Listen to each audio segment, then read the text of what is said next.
Barbie Imperial natawa sa sarili dahil sa migraine moment. Bumida sa isang nakakatuwang viral moment si Barbie Imperial nang mag-perform siya sa Lawag, Ilocos Norte, kasama ang kanyang matalik na kaibigan na si Alexa Miro.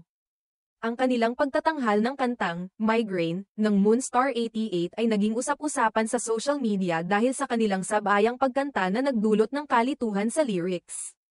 Sa isang TikTok video na ibinahagi ni Barbie, makikita ang kanyang reaksyon habang sinusubukang alalahanin ang tamang lyrics ng kanta. Sa video, makikita ang kanyang mga ekspresyon na nagpapakita ng kalituhan at kasiyahan sa kanilang performance. Sa caption ng video, nagpasalamat si Barbie sa Moonstar 88 at humingi ng paumanhin sa kanilang hindi sinasadyang pagkakamali sa lyrics. Ang kantang Migraine ay isang sikat na OPM classic na inilabas ng Moonstar 88 noong 2008. Ang awit ay naging paborito ng maraming Pilipino at patuloy na tinutangkilik hanggang ngayon. Ang hindi inaasahang pagkakamali ni Barbie at Alexa sa lyrics ay nagbigay ng aliw at saya sa kanilang mga tagahanga at sa mga netizens na nakapanood ng kanilang performance. Ang insidenteng ito ay nagpapakita ng pagiging totoo at natural ni Barbie at Alexa sa harap ng kanilang mga tagahanga. Hindi nila ikinahiyang ipakita ang kanilang mga pagkakamali at sa halip, tinanggap nila ito ng may ngiti at pagpapatawa. Ang kanilang pagiging relatable at down-to-earth ay nagpatibay sa kanilang koneksyon sa kanilang mga taga-suporta.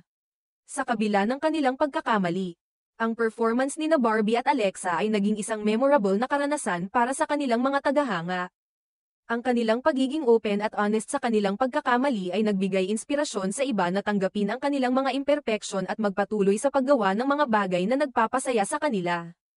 Ang viral moment na ito ay isang patunay ng kapangyarihan ng social media sa pagpapalaganap ng kasiyahan at aliw sa mga tao. Ang simpleng pagkakamali ni Barbie at Alexa ay naging isang pagkakataon para magbigay ng saya at ngiti sa maraming tao. Sa huli, ang insidenteng ito ay nagpapaalala sa atin na hindi laging perpekto ang lahat ng bagay, at minsan, ang mga pagkakamali ay nagiging dahilan ng kasiyahan at pagtawa. Ang pagiging totoo at pagtanggap sa ating mga imperfection ay isang hakbang patungo sa mas masaya at kontentong buhay. Ang viral na performance ni Barbie at Alexa ay isang magandang halimbawa ng kung paano ang mga simpleng sandali ay maaaring magdulot ng malaking kasiyahan at magbigay ng inspirasyon sa iba. Ang kanilang pagiging totoo at natural ay nagpatibay sa kanilang relasyon sa kanilang mga tagahanga at nagbigay ng saya sa marami.